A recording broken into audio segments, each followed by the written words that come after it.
توبہ کا معنی ہم نے پچھلے درس کے اندر بیان کیا تھا، اس کا معنی ہوتا ہے رجوع الی اللہ۔ آپ نے خطا کر دی، گناہ کر دیا، اب آپ اللہ سے دور ہو گئے، اللہ آپ سے ناراض ہو گیا، اب دوبارہ لوٹنا آنا اور اللہ سے معافی مانگنا، اس کو کہتے ہیں توبہ۔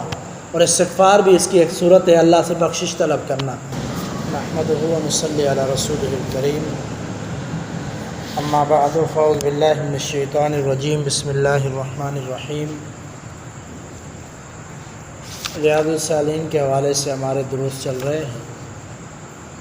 پہلا باب اخلاص کا مکمل ہو چکا اور توبہ کا باب شروع ہو چکا ہے، جس کا پہلا درس ہم بیان کر چکے ہیں، جس کے اندر توبہ کے شرائط ذکر کیے گئے تھے کہ توبہ کے شرائط کیا ہیں، اور ان کو ہم آج بھی مختصراً بتا دیتے ہیں کیونکہ اس دن کافی ساتھی نہیں تھے۔ تو توبہ کے جو شرائط ہیں وہ 4 ہیں۔ شرائط میں پہلا یہ ہے کہ جس معصیت سے وہ توبہ کر رہا ہے پھر دوبارہ وہ نہ کرے۔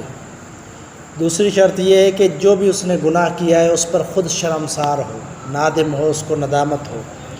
تیسرا یہ ہے کہ جو بھی گناہ اگر اس سے توبہ چاہتا ہے پکی سچی، تو ہمیشہ کے لیے پکا اللہ سے وعدہ کر لے کہ یہ گناہ دوبارہ نہیں کروں گا۔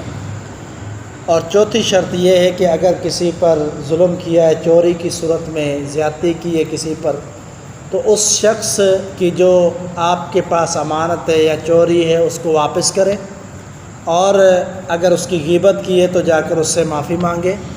تو یہ چوتھی شرط ہے توبہ کی۔ تو اسی کو علماء نے درست توبہ قرار دیا ہے، یہی توبہ جو ہے وہ درست توبہ ہے۔ اس کے بعد آج ہم جو درس کے اندر حدیث بیان کر رہے ہیں وہ سیدنا انس بن مالک رضی اللہ تعالیٰ عنہ سے ہے۔ یہ وہ صحابی ہیں کہ جو مکثرین حدیث میں کہلائے جاتے ہیں، وہ صحابہ جن نے زیادہ حدیثیں روایت کی ہیں۔ یہ سیدنا انس ہیں جنہوں نے 2228 حدیثیں نبی علیہ الصلوۃ والسلام سے نقل کی ہے، اور یہ اللہ کے رسول صلی اللہ علیہ وسلم کے خادم تھے، اور پسند بھی یہی کیا کرتے تھے کہ کوئی مجھے خادم رسول کہے۔ جب وہ پسند کرتے تھے کہ مجھے ایسے بلایا کرو خادم رسول، کیونکہ وہ پسند کرتے تھے، اور نبی صلی اللہ علیہ وسلم کی خدمت انہوں نے 10 سال کی ہے، تو غلام بھی ایک طرح سے تھے اللہ کے رسول صلی اللہ علیہ وسلم کے۔ تو یہ انس بن مالک رضی اللہ تعالیٰ عنہ بیان فرماتے ہیں کہ اللہ افرح بتوبۃ عندہ عبدہ من احدکم سقط علی بعیرہ وقد اذلہ فی ارض فلاۃ۔ یہ صحیح بخاری مسلم کی حدیث ہے کہ اللہ تعالیٰ، بے شک اللہ تعالیٰ اپنے بندے کی توبہ پر اتنا خوش ہوتا ہے کہ ایک شخص کی سواری گم ہو گئی اور اچانک سے اس کو سواری نظر آ گئی، مل گئی۔ جیسے وہ بندہ سواری کے اچانک ملنے سے خوش ہوتا ہے، مثلا اس کا گھوڑا تھا، اونٹ تھا، وہ غائب ہو گیا، اس کو نہیں مل رہا، لیکن بعد میں مل گیا، جتنی اس کو خوشی ہوتی ہے اللہ تعالیٰ اس قدر بندے کی توبہ سے خوش ہوتا ہے کہ میرے بندے نے مجھ سے توبہ کی ہے۔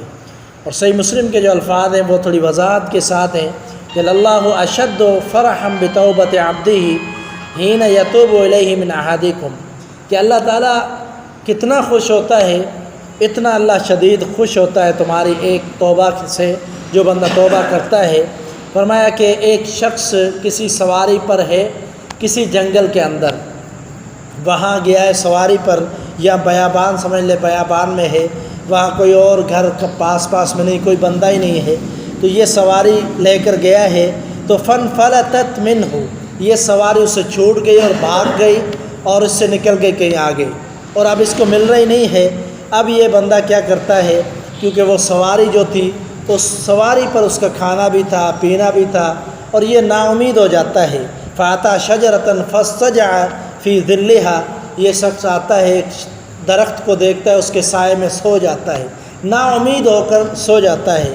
اور علماء نے اس کا معنی یہ بھی کیا ہے کہ یہ سو جاتا ہے کہ اب زندگی کا کوئی میرا آسرا نہیں ہے، نہ کھانا ہے نہ پینا ہے، اب کہاں تک میں جاؤں گا، کہیں پانی بھی نظر نہیں آ رہا، کوئی بندہ بھی نظر نہیں آ رہا، تو یہ بندہ اسی انتظار میں سو جاتا ہے۔ اچانک سے اس کی آنکھ کھلتی ہے تو یہ دیکھتا ہے کہ اس کے سامنے اس کی سواری کھڑی ہے، جو اس سے بھاگ گئی تھی اور نظر نہیں آ رہی تھی، اور اچانک سے سامنے کھڑی ہے۔ تو فرمایا کہ اس کو دیکھتا ہے، اس کو اس کی جو ہے لگام سے پکڑتا ہے پھر یہ شدت فرح کے اندر خوشی اس کو اتنی ہوتی ہے، کہتا ہے اللہم انت عبدی وانا عبدک، اے اللہ تو میرا بندہ ہے، میں تیرا تو میرا بندہ ہے، میں تیرا رب ہوں۔ خوشی کے اندر اس کو پتہ نہیں چلتا، اور یہ اس قدر جو ہے جملہ کہہ دیتا ہے، حالانکہ یہ جملہ بہت ہی غلط ہے، شرک ہے اور یہ کفر کا جملہ ہے، لیکن یہ خوشی میں تھا، اس کو پتہ نہیں چلا اور اس نے خوشی میں کہہ دیا کہ تو میرا بندہ ہے۔ تو یہ خطا تو اللہ اسے معاف کر دیتا ہے، لیکن نبی صلی اللہ علیہ وسلم نے فرمایا اخطا من شدت الفرح، جو یہ خطا ہو اس کی شدت فرح کی وجہ سے، خوشی کی وجہ سے، تو آپ اندازہ کر سکتے ہیں کہ اس کی کتنی خوشی ہوگی کہ اتنی بڑی غلطی کر گیا خوشی میں۔ تو اللہ تعالیٰ ایک بندے کی توبہ سے اتنا خوش ہوتا ہے، تو اللہ تعالیٰ یہی چاہتا ہے کہ میرا بندہ آئے اور توبہ کرے، مجھ سے استغفار کرے، اپنے گناہوں کی معافی طلب کرے تاکہ میں اس کو معاف کر دوں۔ اللہ اس انتظار میں ہوتا ہے کہ میرا بندہ مجھ سے توبہ مانگے۔ توبہ کا معنی ہم نے پچھلے درس کے اندر بیان کیا تھا، اس کا معنی ہوتا ہے رجوع الی اللہ۔ آپ نے خطا کر دی، گناہ کر دیا، اب آپ اللہ سے دور ہو گئے، اللہ آپ سے ناراض ہو گیا، اب دوبارہ لوٹنا، آنا اور اللہ سے معافی مانگنا، اس کو کہتے ہیں توبہ۔ اور استغفار بھی اس کی ایک صورت ہے، اللہ سے بخشش طلب کرنا۔ تو یہ توبہ کے حوالے سے ہم نے اگلی 2 احادیث آپ کے سامنے رکھی۔ ابھی اس باب کے اندر اور بھی چند احادیث آئیں گی، انشاءاللہ آگے بیان ہوگی۔ اللہ تعالیٰ توفیق عطا